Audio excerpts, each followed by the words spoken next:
लाखों लोग एग्जाम देते हैं, पास कई लोग होते हैं, और मैं उनसे पहले उन शिक्षकों के लिए चाहूंगा एक बार जोरदार तालियां बजाइए।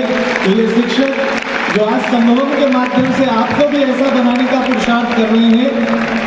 तो आज के इस अवसर पर कोविड का वो दौर जब इंसान के जीवन में मानसिक, पारिवारिक, शारीरिक न जाने कितनी दिक्कतें सामने आई, लेकिन उस दौर में भी उस संकल्प को लेके, उस जिजीविषा को लेकर के अपने इस सपने को पूरा करने के लिए जिन्होंने दिन रात एक कर दिया, और उस वर्ष में ऑल इंडिया रैंक में टॉप पोजीशंस को जिन्होंने एक्वायर किया, ऐसी हमारी जागृति अवस्थी जी आज हम सभी के साथ हैं। तो चूंकि ये परीक्षा है यूपीएससी की और ये अवसर है युवा अभ्युदय का, तो इस अवसर पर हम आपसे निवेदन करेंगे, प्रार्थना करेंगे कि हमारे सभी एस्पिरेंट्स को संबोधित करें। जागृति अवस्थी जी।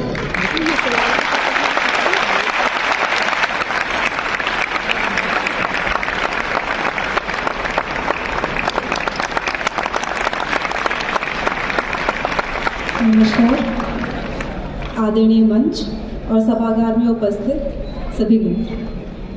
पहले मैं संक्षिप्त में मेरा नाम जागृति अवस्थी है। मैं वर्ष 2021 बैच की IAS हूँ। अभी डिस्ट्रिक्ट ट्रेनिंग चल रही है। हमारी जो ट्रेनिंग होती है उसमें एक पार्ट डिस्ट्रिक्ट में रह करके आप ट्रेनिंग का पूरी करते हैं, तो वो मेरी मेरठ में चल रही है।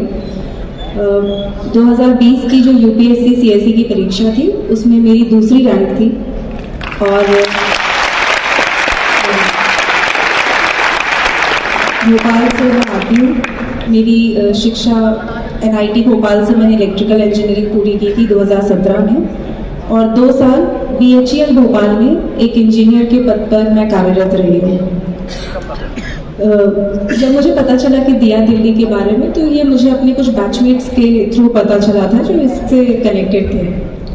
और गायत्री परिवार की जो मेरी सबसे पुरानी मेमोरीज हैं वो बचपन से शुरू होती हैं। मेरे बड़ी मम्मी और बड़े पापा इस परिवार से जुड़े हुए थे, और हमारे घर के मंदिर में शुरू से ही एक बड़ी फेमस सी फोटो है। बीच में गायत्री माता है, इधर गुरुजी हैं ऊपर, और इधर एक साइड माता जी की फोटो है। वो फोटो मैं बचपन से देखती हुई बड़ी हुई हूँ। तो जब उन्होंने मुझे बताया गायत्री परिवार के बारे में, तो बड़ी खुशी हुई कि आज यहाँ पे आने का भी मौका मिल रहा है और आप लोगों से बात करने का मौका मिल रहा है। तो UPSC के बारे में ही बात करेंगे। इसमें कितने लोग हैं जो एस्पिरेंट्स ही हैं? ज़्यादातर, ठीक है। तो फिर और एस्पिरेंट से बात करना तो सबसे अच्छा एक्सपीरियंस होता है, क्योंकि उस जर्नी को ही जी करके यहाँ आए हैं। तो कुछ चीज़ें होती हैं जो हम आपके साथ शेयर करना चाहते हैं। सबसे पहले ज़्यादातर लोगों ने अपने मन बना ही लिया है कि UPSC देना है। यदि आप शुरुआत कर रहे हैं तो मैं आपको एक जो मैंने किया था, मुझे उससे बहुत बेनिफिट हुआ है। आप लोग एक एक्सरसाइज जरूर करिएगा कि जब भी कोई परीक्षा देने जाए, वो UPSC की हो, कोई भी परीक्षा हो, उसमें सबसे पहले आपको पता होना चाहिए कि सिलेबस क्या है। हम में से बहुत लोग ये गलती करते हैं कि हम सिलेबस के बारे में ही नहीं पढ़ते। सबसे पहले आप जाकर के सिलेबस को पढ़िए जो UPSC की वेबसाइट पे दिया हुआ है, और पिछले वर्ष के आए हुए क्वेश्चंस को पढ़िए। जब आप टॉपिक वाइज सिलेबस को पढ़ेंगे तो आपको ज़्यादा समझ में नहीं आएगा। आपको लगेगा कि हाँ कुछ लिखा हुआ है कि salient features of Indian history.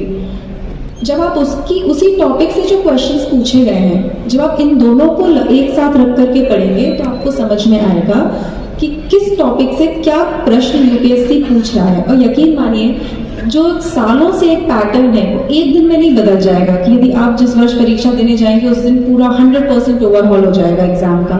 एक ट्रेंड है, इसी जिसको हम कहते हैं ना, कई लोग एक टर्म यूज करते हैं स्मार्ट प्रिपरेशन, स्मार्ट स्टडी। यही स्मार्ट स्टडी है जहाँ पे आपको ये समझ में आ जाए कि आपको क्या करना है और क्या नहीं करना है। अपने आप को डायरेक्शन देना ही स्मार्ट स्टडी है। तो ये आप एक्सरसाइज जरूर करिएगा। मुझे बहुत बेनिफिट हुई थी। आपको किसी से ये नहीं पूछना पड़ेगा कि एग्जाम के लिए इम्पोर्टेंट क्या है। आपको खुद पता है भाई जो पूछा जाता है वो इम्पोर्टेंट है, बार बार पूछा जाता है वो इम्पोर्टेंट है, उसको ज्यादा डिटेल में पढ़ना है। ये एक्सरसाइज आप करें, उससे आपको अपने सिलेबस को स्ट्रीमलाइन करने में हेल्प मिलेगी।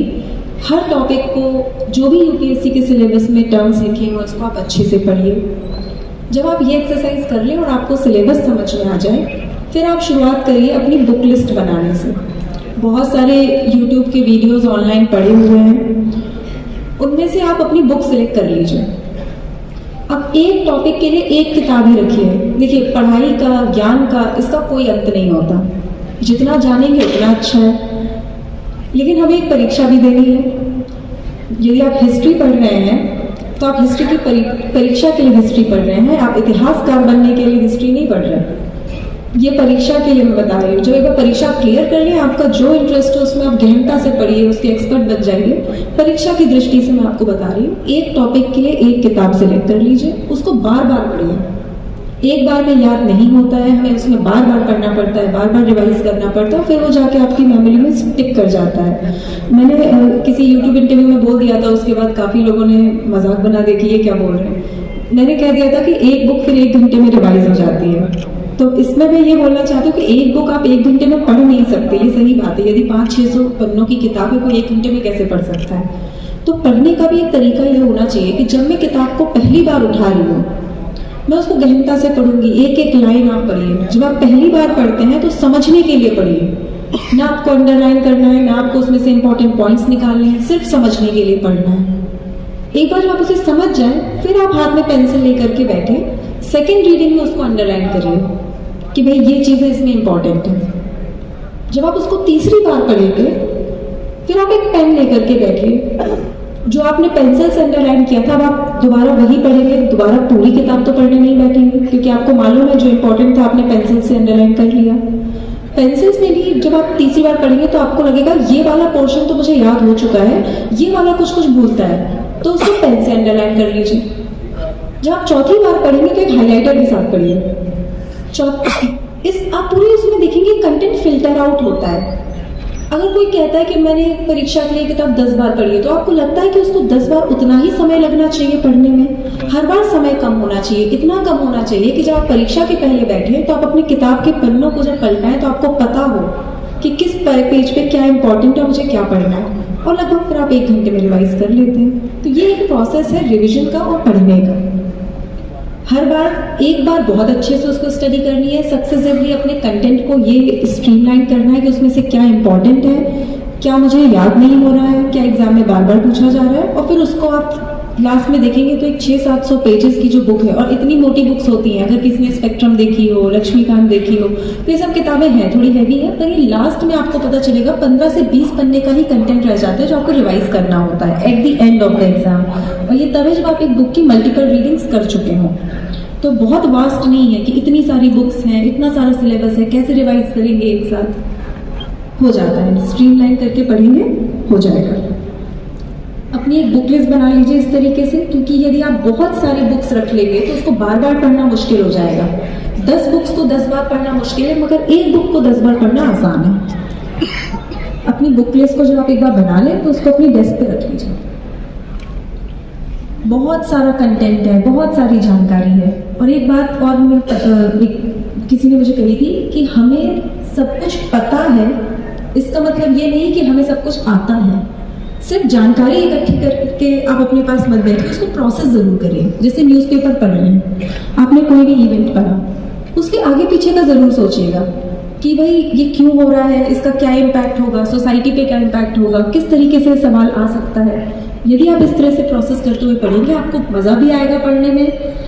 और जिस तरीके का ये सिलेबस है ना, कि हमारे आसपास जो कुछ भी हो रहा है, जो कुछ भी हमारी दुनिया में है, वही सब तो सिलेबस है। सोसाइटी इसके टॉपिक्स हैं, हिस्ट्री, ज्योग्राफी, जो कुछ आसपास है वही टॉपिक है।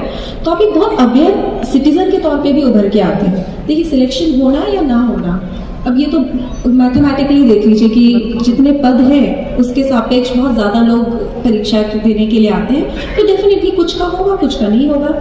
लेकिन यदि आपने तैयारी अच्छे से की है तो आप एक अवेयर पर्सन के रूप में, आपने जो अपना वो समय बिताया होगा, उसमें आपकी पर्सनालिटी में चेंज आएगा, आपके नॉलेज लेवल में चेंज आएगा, और ये जानकारी आपको कहीं ना कहीं जरूर काम आएगी। ये बुक लिस्ट बना ली, पढ़ लिया अच्छे से, प्रोसेस कर लिए कंटेंट अपने। फिर बात आती है प्रैक्टिस की। मुझे ऐसा लगता है, हो सकता है मिथ भी होता है, कई लोगों के लिए कोई चीज़ काम करती है, कई लोगों के लिए नहीं करती, पर मुझे लगता है लिख लिख कर पढ़ने से ज़्यादा लंबा याद रहता है। और जैसे सर ने कहा कि कि आदत की बात होती है, एक पॉइंट के बाद आदत है। हर दिन आप उस उत्साह के साथ उठ सकते हैं, कुछ दिनों तक होगा, उसके बाद आपको आदत बनानी पड़ेगी, जिसको हम लोग इंग्लिश में बोलते थे कंसिस्टेंसी होनी चाहिए। कंसिस्टेंसी क्या है कि आपको आदत है वो एक काम करने की जो आपको आपके लक्ष्य के करीब लेकर के जाएगा। डेली का शेड्यूल बना करके पढ़ना, अपने सिलेबस को टाइमली डिवाइड कर देना, प्लानिंग अच्छे से करना, ये सारी चीज़ें करनी है और प्रैक्टिस करनी है। लिख लिख कर पढ़ने से ना, क्योंकि यूजुअली हम लोग का फोकस इतना अच्छा नहीं होता कि हम जो पढ़ रहे हैं वही हमारे दिमाग में जा रहा है, हमारी पूरी बॉडी उसी पे फोकस्ड है। कई लोग मुझसे पूछते हैं कि कॉन्सेंट्रेट कैसे करें, कैसे कॉन्सेंट्रेट करें, मन ही नहीं लगता बार बार, या तो हम फ़ोन देखने लगते हैं, स्क्रीन देखने लगते हैं। फ़ोन एक और सोल्यूशन हर चीज़ का निकल आता है, या तो आप इतने समझदार हैं, आपका विवेक इतना तीव्र है कि आप फ़ोन को अपने पास रख के भी उसको यूज़ नहीं करते, और यदि आप ऐसा नहीं कर पाते तो जब तक आप पढ़ रहे हैं फ़ोन को अपने से दूर रख दीजिए, किसी दूसरे कमरे में रख दीजिए, नहीं यूज़ करना। इस तरीके का कंट्रोल अपने ऊपर आपको डेवलप करना है, और धीरे धीरे आदत हो जाएगी, कंसिस्टेंसी बन जाएगी, फिर आपको इसके लिए मेहनत नहीं करनी पड़ेगी।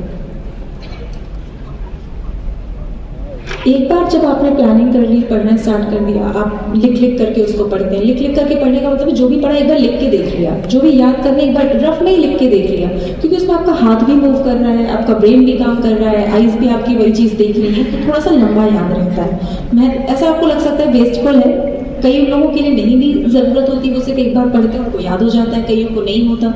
मुझे नहीं होता था तो मैंने लिख लिख कर पढ़ने की आदत डाली। एक व्हाइट बोर्ड रख लिया, उस पर लिख लेते थे मार्कर से जो भी इंपॉर्टेंट लगता था।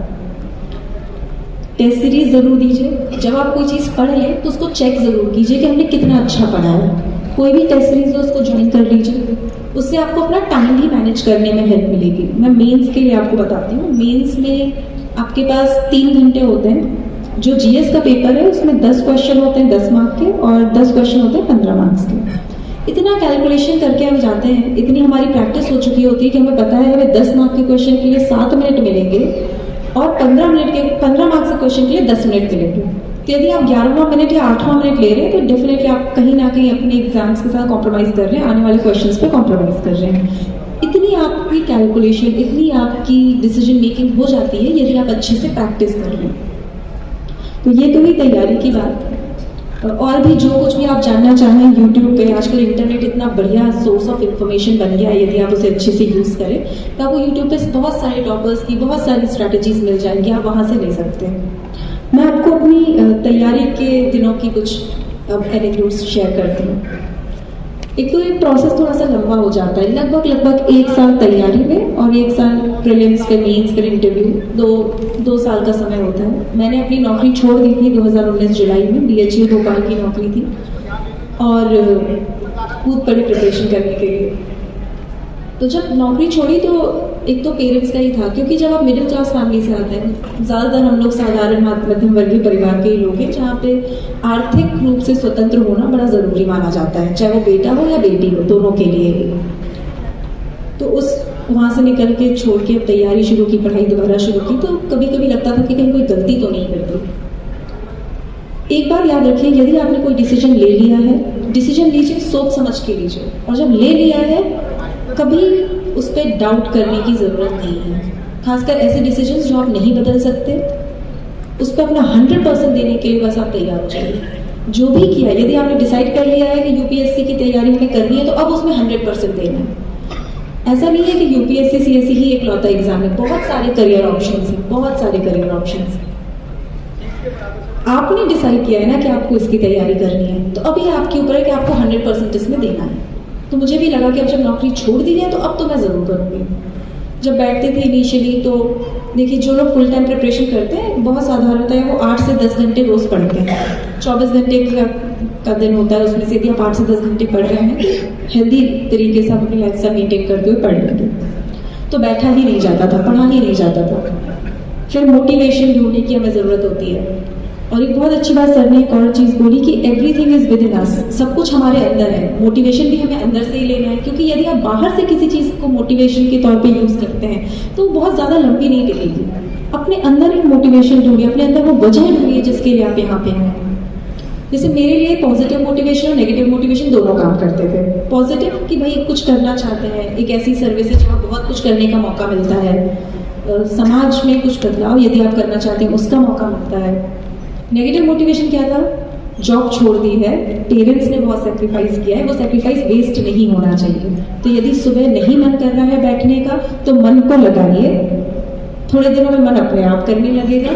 और हरिवंश राय बच्चन जी की बड़ी अच्छी लाइन है कि मन का हो तो अच्छा, ना हो तो और अच्छा। तो नहीं भी है तो और बैठ जाइए, वो थोड़े टाइम आदत होता है। It's a matter of time. ये एग्जाम में बस मैटर ऑफ टाइम है। यदि आप हर समय हर पल को अपना यूज करते हुए चलेंगे, आप डेफिनेटली निकाल लेंगे। जब आप स्टार्ट करते हैं तो आप पहाड़ के से नीचे होते हैं, आगे ट्रैकिंग द माउंटेन। तो जब स्टार्ट करते हैं तो एक कदम लिया, फिर लगता है अभी तो पूरा पहाड़ बाकी है, अभी कैसे और पढ़ेंगे तो लगेगा अभी तो पूरा पहाड़ बाकी है, थोड़ा और थोड़ा और थोड़ा। लेकिन यदि आप हर दिन एक कदम वो चलेंगे, भले आप रो के चले, खुश होके चले, कैसे भी चले, बस चलते रहेंगे तो एक दिन आप जरूर उसको, अपनी यात्रा को पूरा कर लेंगे, अपने लक्ष्य को पा लेंगे। तो ये मोटिवेशन आपको होना चाहिए कि हर दिन बढ़ना है। जिस दिन नहीं भी मन कर रहा है तो भी थोड़ा बहुत ही सही, जो सबसे बहुत अच्छा लगता है वो वाला पढ़ लीजिए उस दिन, पर पढ़ना जरूर है। अपना कोई दिन हमें वेस्ट नहीं करना, क्योंकि अल्टीमेटली आप एक जर्नी, एक डेस्टिनेशन जो आपने अपने लिए सोचा है, जो आपने अपने लिए गोल सोचा है, उसके लिए रोज काम कर रहे हैं। आपने डेफिनेटली बहुत सेक्रीफाइस किए, पेरेंट्स ने सेक्रीफाइस किए, वो सब वेस्ट थोड़ी ना जाने देना है। हमेशा उस वजह को याद रखते हुए आगे बढ़ते रहना। दूसरी चीज, मैंने जब तैयारी शुरू की तो कुछ नहीं बोला कि अभी 2-3 साल तैयारी करो फिर बाद में हो जाएगा, 3-4 साल लग जाते हैं, करो आराम से। इस तरीके की विचारधारा से दूर रहिए। सिंपल सी चीज है, एग्जाम है, 1 साल में तैयारी करके सिलेबस को खत्म करना, एग्जाम देना और एग्जाम निकालना है, बस। बहुत सारी नॉइज है हमारे आसपास, हम बहुत ज्यादा परेशान तब होते हैं जब अपनी सुनने की बजाय हम हर उस व्यक्ति की सुनने लगते हैं और उस पर बिलीव करने लगते हैं। तो पहले तो अपनी सुनिए। आपको यदि आप कन्विंस्ड है कि 1 साल में तैयारी की जा सकती है तो आप कर लेंगे, यदि आप कन्विंस नहीं है तो आप नहीं कर पाएंगे। सब कुछ आप पर ही निर्भर करता है। तो एक पॉजिटिविटी के साथ ही बढ़ना है कि चाहे जो किसी ने किया है नहीं किया है, मैं कर सकती हूँ या मैं कर सकता हूँ, मैं करके दिखा दूंगा या दिखा दूंगी। वो चीज आपके अंदर नेगेटिविटी को बिल्कुल भी नहीं। सबकी अपनी जर्नी होती है, ये सही बात है। कोई फर्स्ट अटेम्प्ट में निकालता है, सेकंड में, थर्ड, फोर्थ, फिफ्थ भी निकालते हैं, और किस अटेम्प्ट में निकाला उससे कोई फर्क नहीं पड़ता कि वो किस तरीके का अधिकारी या ऑफिसर आगे बन करके आएगा। सबकी अपनी अपनी जर्नी है, लेकिन हम अपनी जर्नी अपने हिसाब से तय करेंगे, अपनी प्लानिंग हम खुद करेंगे। तो अपनी एग्जाम का या अपनी जो भी प्रिपरेशन आप करें उसका कंट्रोल आप अपने हाथ में रखिए। एंड इनफैक्ट ये आज तक भी, एग्जाम तो पीछे रह गया, आप सर्विस में शुरुआत हो गई है, अभी भी मुझे लगता है कि नेगेटिविटी से आप जितना दूर रहेंगे, जितना आप पॉजिटिव रहेंगे। जैसे सर ने बोला कि यूथ क्या है, यूथ कोई आयु वर्ग नहीं है। यूथ हर वो व्यक्ति है जिसके पास एस्पिरेशन है, जिसके पास कुछ आगे बढ़ते रहने का, कुछ करने का, आगे बढ़ते रहते हैं। तो वो चीज़ आप में होनी चाहिए कि नहीं, मैं आई कीप डूइंग। बहुत लोग हैं जो रुक जाएंगे, स्टैग्नेट हो जाएंगे, पर मैं करती रहूँगी, मैं करता रहूँगा। उस तरीके की पॉजिटिविटी आपके अंदर होनी चाहिए। एक और चीज़, कई सारी समस्याएं बीच में आएंगी। कोई ये चीज़ लर्न नहीं हो रही, इसमें मार्क्स नहीं आ रहे, कि सब्जेक्ट टफ लगता है, वो करियर ऑप्शन ज़्यादा अच्छा था, बहुत सारी चीज़ें आती रहती हैं। कई बार ऐसा होगा कि समय कम है, सिलेबस ज़्यादा है। सोल्यूशन ओरिएंटेड अप्रोच रखिएगा। कभी कुछ भी हो जाए, मुझे बस इसका सोल्यूशन ढूंढना है। प्रॉब्लम, आप चाहें तो आप प्रॉब्लम पे फोकस कर सकते हैं, आप चाहें तो आप सोल्यूशन पे फोकस कर सकते हैं। जैसे उन्होंने बोला कि आप जीवन में जिस चीज पे फोकस कर लेंगे जीवन वैसा बन जाएगा। सोल्यूशन पे फोकस करिए। ये मेरी मम्मी की ये लाइन उन्होंने मुझे बोली थी जब मैं तैयारी करती थी, और मैं आज तक याद रखती हूँ, और हमेशा उसी को जब भी परेशान होती हूँ वही याद रखती हूँ कि हर चीज का हल है, आज नहीं तो कल है। ठीक है, सर्विस में भी बहुत ज़्यादा एक्सपीरियंस नहीं है, लेकिन ये चीज़ मुझे पता है कि कई समस्याएं जो एक पॉइंट पे बहुत बड़ी लगती थी, आज जब आप उसमें आगे आ गए, वो सॉल्व हो गई है, तो अब हमें नहीं लगती ना इतनी बड़ी, तो उससे क्यों परेशान होना है। सॉल्व हो जाएगी प्रॉब्लम है, सॉल्व हो जाएगी। सोल्यूशन ढूंढिए। फॉर एग्जाम्पल, कुछ बैठे होंगे जिनको लगेगा हिस्ट्री बड़ी खराब है, बड़ी बोरिंग सब्जेक्ट है, खासकर जो टेक्निकल बैकग्राउंड से आते हैं उनके लिए बड़ी प्रॉब्लम होती है। मुझे बड़ी प्रॉब्लम होती थी, और वो बुक देखी, वो स्पेक्ट्रम की बुक उठाई, भगवान इसमें 800-900 पेजेस है, लर्न कैसे होंगे मुझे। मैं नहीं पढ़ सकती एक बार में वो किताब, क्योंकि मेरा इंटरेस्ट नहीं है, लेकिन मैं दिन भर में 10 पेज तो पढ़ सकती हूँ। साल भर तैयारी करनी है, मैं इस किताब को 90 दिनों में खत्म करूंगी। तो एक मैंने रूटीन बना लिया था कि मैं हर दिन 1 से 1.5 घंटे वो किताब पढ़ती थी और सिर्फ 10 पेज पढ़ती थी, और वो किताब खत्म हो गई। आप चाहें तो उसको पकड़ के बैठे रहें कि ये सिर्फ ये तो मुझसे नहीं हो पाएगा। हर चीज़ का आप सोल्यूशन निकाल सकते हैं यदि आप सोल्यूशन निकालना चाहते हो तो। एक ये भी है कि जैसे मैंने पहले कहा कि मैथमेटिकली ही दिख रहा है कि कुछ होगा, कुछ लोगों का सिलेक्शन होगा, कुछ का नहीं होगा, क्योंकि पद के सापेक्ष अभ्यर्थी ज़्यादा है। लेकिन हर वो व्यक्ति जो अपने जीवन में 100% देना जानता है वो कहीं ना कहीं बड़ी ऊंची मुकाम को जरूर पालेगा। और ये एग्जाम यदि जैसे कहते हैं कि not all successful people are IAS, not all IAS are successful, तो सेम चीज़ है। यदि आपको अपना 100% देना आता है, आपको अपना बेस्ट देना आता है, आप जहाँ भी जाएंगे बहुत अच्छा करेंगे। और जैसे मैंने कहा कि यूनियन पब्लिक सर्विस कमीशन है, आप पब्लिक सर्विस याद रखिए। तो यदि ये यूनियन और कमीशन नहीं भी जुड़ा है, जहाँ जाएंगे पब्लिक सर्विस करेंगे।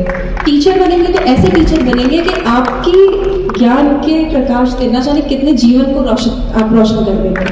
इंजीनियर बनेंगे तो ऐसे इंजीनियर बन करके सामने आएंगे जिनके बनाए हुए चीज़ों पर दुनिया अचंभा करेगी।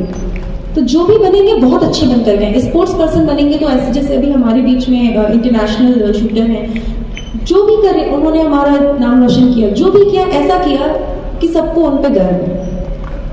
जैसे सर ने कहा था कि IAS जीवन है, IAS की तरह यूज़ करना है, वो आपकी इच्छा है। तो परीक्षा तो उसमें एक पड़ाव है, परीक्षा निकल गई तो बहुत अच्छा काम सर्विस में करिए। यदि आपके जीवन में कुछ और आपके लिए ईश्वर ने लिख करके रखा है तो उसमें बहुत अच्छा करिए। लेकिन हमेशा जो यूथफुलनेस हम जिसे कहते हैं, उस यूथफुलनेस से भरे रहिए कि कुछ तो करके दिखाना है। जिस भी फील्ड में जाएंगे कुछ तो करेंगे, इस देश के लिए कुछ करेंगे, अपने जीवन को सार्थक बना करके दिखाएंगे। और मेंटल हेल्थ के लिए जो जैसे मैंने कहा इस पूरे प्रोसेस में आपको मेंटल हेल्थ, और अब तो हम बात भी काफ़ी करते हैं मेंटल हेल्थ के लिए, मेडिटेशन, स्पिरिचुअलिटी। आप लोग तो दिया डेली से जुड़े हुए लोग हैं, गायत्री परिवार से जुड़े हुए लोग हैं, मेडिटेशन करिए। इससे अच्छा कोई क्या कहें, माइंड के लिए एक्सरसाइज नहीं है। आप मेडिटेट कर सकते हैं, मंत्र का जाप कर सकते हैं, खुद को शांत रखिए, खुश रहिए, अच्छे से प्रिपेयर करिए। और मेरी शुभकामनाएं आप सबके साथ हैं। आशा करते हैं कि हम सब मिल करके एक ऐसे भारत का निर्माण करेंगे जहां हम सब कह सकेंगे कि ये मेरा देश है, मेरा भी कुछ करना है। तो सभी को शुभकामनाएं। धन्यवाद गायत्री परिवार का कि आपने आज मुझे यहाँ बुलाया, मुझे मौका दिया आप सबसे बात करने का। थैंक यू, धन्यवाद, जय हिंद।